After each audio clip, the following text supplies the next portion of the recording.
여러분의 구독은 영상을 제작하는 데 큰 힘이 됩니다. 영상을 보시기 전에 구독과 좋아요 꼭 부탁드리겠습니다. 아울러 회원이 되시기를 원하시는 분들은 유튜브 채널 홈피 구독 옆에 있는 가입 버튼을 눌러주시기 바랍니다.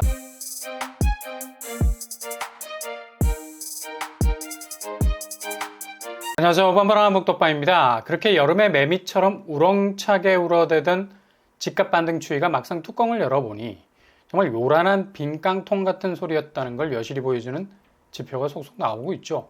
상반기 반등이라는 분위기를 제대로 탓하고 이제 부동산 시장이 본격 살아날 거라는 전망을 받쳐주던 서울 집값 지표가 25개구 중에 8개구만 간신히 1차 폭락의 시세에서 벗어나서 꽈배기처럼 비비 꼬아서 올라가는 듯한 아주 요상한 모습을 보여주고 있는데요. 이거 어찌 보면 일부 권역에서의 미세한 가격 오름세를 확대 편향적으로 해석을 해준 거라 볼 수 있겠습니다. 실제로 강남을 제외한 대부분의 지역에선 오히려 매매 가격 지수가 88.5 정도로 평균율보다 낮은 수치를 보여줬죠. 일부 비강남권에서 마포, 성동, 종로 정도가 그래도 선방을 한 것 같은데 이게 상당히 불안한 게 볼링핀이 그냥 서로 물려가지고 서 있는 거야. 살짝 건드리기만 해도 하나가 뱅그르르 돌아서 쓰러지기만 해도 와장창 스페어 처리가 될 판이거든. 대부분 서울 지역에서의 하락세가 1차 집값 폭락의 충격을 이겨내지 못하고 지지부진한 상황에서 지금 2차 폭락을 걱정해야 할 만큼 부동산 악재가 지뢰처럼 깔려있는 상태잖아요. 신에게는 아직 12척의 배가 있습니다 라고 비장한 출정선언을 했던 이순신 장군은 나라를 구하기라도 했지 지금 몇몇 오름세를 보이는 강남권 아파트들 그 소수가 하반기 집값 반등의 확실한 궤적을 이끌어서 대세 상승장이라는 깃발을 꽂기에는 너무나 초라한 상황이라는 얘기죠. 이게 집값 자체가 올라오지를 못하니까 물리력까지 무리하게 동원을 하잖아.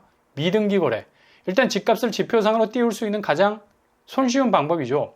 등기를 의무적으로 공개해야 하되 거래를 마치면 바로 그 거래가를 올릴 수가 있어서 대략 60일 정도 걸리는 등기 이거 굳이 안 쳐도 되거든. 그냥 거래가에 펌프질을 해서 원하는 가격만큼 끌어올린 다음에 등기 치지 않았으니 얼마든지 거래 취소는 버튼 하나로 딸깍. 상호 간에 합의가 돼 있다면 위약금 물을 이유도 없고 자전거래 지구만 스스로 도는 줄 알았는데 이건 허위 거래도 스스로 돌아버릴 정도로 자전하고 있어요. 그러니 자칫 이 허위 거래가에 물리는 사람이 나타나면 그냥 호갱 낚시터가 되는 거고 이걸 조직적으로 하는 인간들이 있다 하니 상대적으로 계속적으로 등기 미루고 이후 꼬리를 자르려고 거래를 취소하는 간을 보는 그런 거래가 빈번하게 발생하고 있다는 겁니다.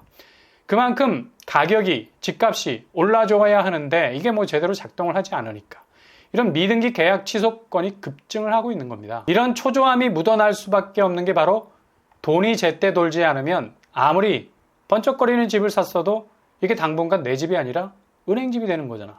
대출을 땡겨왔으니 원금 이자 갚아야 하는데 기대 이상이 아니라 기대 이하로 내리꽂히는 집값을 두 손에 받아 들어야 하는 영끌들 피눈물이 나는 겁니다. 이런 개인금융위기가 곧바로 금융권과 직렬 연결이 되기 때문에 엄청난 파장이 시작이 되는 거죠.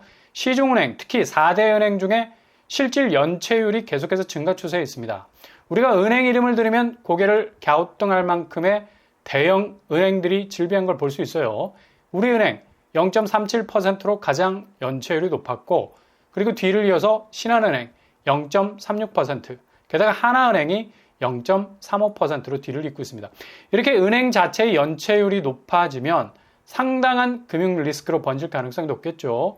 일단 자금이 회수가 되지 않으면 이건 그대로 부실 덩어리 그 자체고 마땅히 이런 부실을 치워야 할 해법 딱히 없어요. 그러니 대손 충당금 은행이 확보하려고 부실을 최대한 현금 탄압로 막아보려는 몸부림을 치고 있는 건데 이게 개인 연체로 그 파이가 제한이 되면 그 위기감이 덜할 텐데 기업 대출 연체가 많다라는 점. 이건 그냥 거의 핵폭탄 수준이 되는 거죠. 개인이 빌린 돈과 기업이 빌린 돈의 차이는 그냥 또랑과 나이아가라 폭포에서 흐르는 물길의 차이랄까? 그냥 유동성 현금 흐름의 차이가 비교 불가, 상상 불가라고 말할 수 있죠. 기업 연체 비율이 높은 은행은 우리은행 그리고 하나은행 순이었습니다. 게다가 소상공인 자영업자 대출이 많은 곳 그리고 연체율이 높은 곳은 농협과 지방은행 위주로 그 리스크가 큰 편이죠. 근데 이게 지금 선순환적으로 개인 실질 소득 증가 혹은 경기 활성화로 인한 경제 동력이 잘 돌아가면 빚 문제는 시간이 해결해 주는 건데 이게 거꾸로 가고 있거든. 소득은 계속 감소 추세. 개인부터 돈이 돌지를 못하게 되면서부터 기업도 경기 침체로 인한 수익률 감소. 기업 자체도 빨간불이 들어오기 시작하는 거야. 당장 9월 말 자영업, 소상공인 상환 유예 조치가 땡 하고 마치게 되면 이걸 제때 갚지 못하게 되는 부실 채권이 발생하게 되는 거죠. 이렇게 되면 눈덩이처럼 부실이 증가하게 되는데 지금 은행권에서 연체율 운운하는 건 좋은 시절이었다는 생각이 들 정도로 급속도로 개인 부채가 공포에 가까운 부실 폭탄이 될 수 있다는 겁니다. 지금 부동산 시장에서 이렇게 제때 돈을 갚지 못해서 집이 넘어가는 경매가 급증하고 있는 걸 볼 수 있어요. 법원 승소로 강제 경매가 시행되는 이건 뭐 시간이 많이 걸리는 건데 이렇게 뭐 강제 경매권도 급증을 하고 있는 편이고요. 2020년 이후 6만 9천 건을 넘어서고 있다고 합니다. 채무가 해결되지 못하면 바로 경매로 돌입해서 임의 경매 시작이 되죠. 3년 3개월 만에 엄청난 속도로 증가하고 있다는 겁니다. 이렇게 무리하게 진입을 해서 어찌어찌 해서 전세로 돌리고 보증금으로 막으려 했던 계획들이 그냥 와르르 무너지면서 자기 집마저도 그렇게 어렵게 진입했던 최후의 보루였는데 내줘야 하는 정말 피눈물 나는 상황들이 벌어질 수 있다는 겁니다. 경매 시장은 곧바로 주택 집값의 선행 지표가 되는 거죠. 그만큼 경매 시장에 물량이 쏟아져 나온다는 건 이후 집값 추이는 거의 꼬로박는 수준으로 갈 수 있는 엄청난 위기감을 가지고 있는 거죠.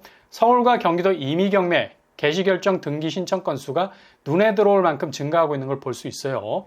여타의 지방은 원래 높았는데 특히 서울 경기도가 급증하고 있는 추세.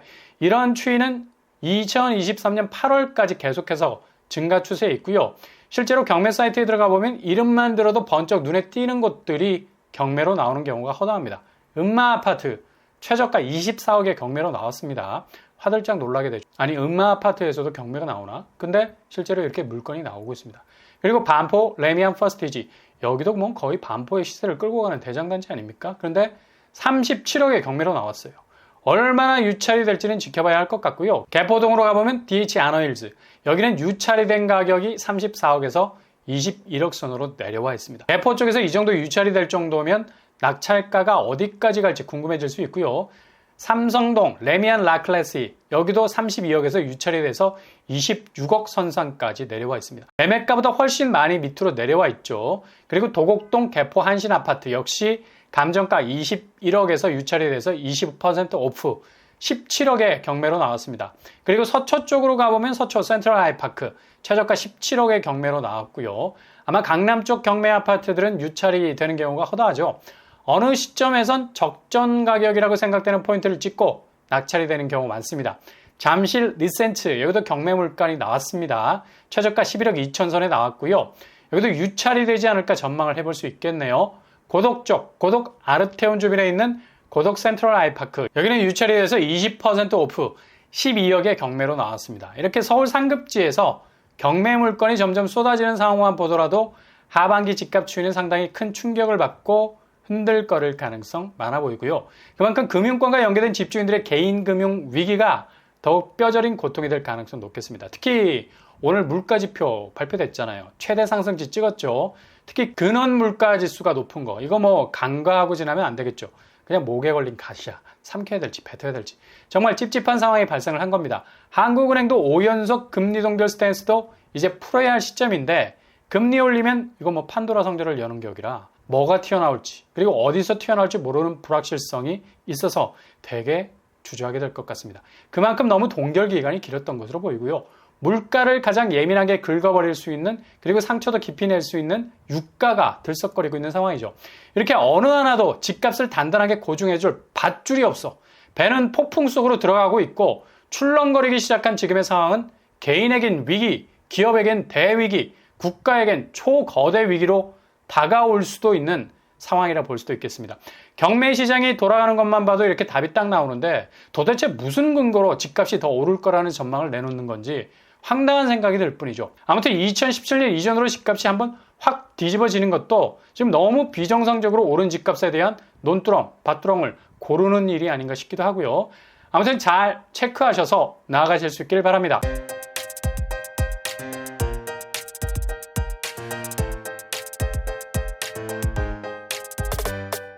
오늘의 부동산 캐릭터처, 지금 우리나라 자산시장에 빨간불이 들어온 거 확실합니다. 이거 여차하면 이전에 경험하지 못한 수치에 강력한 위기가 될 수도 있고요. 최대한 방어에도 너무 깔아놓은 게 많아서 여러모로 곤혹스러운 문제들이 터져 나올 가능성 높겠습니다. 아무튼 잘 지켜보시되 무리하지 않고 한 발 한 발 나아가실 수 있길 바랍니다. 오늘도 응원합니다. 여러분의 길이 꽃길만 되실 수 있길 바랍니다. 이상으로 뻔뻔한 복덕발 마치겠습니다. 구독과 좋아요 부탁드립니다. 감사합니다.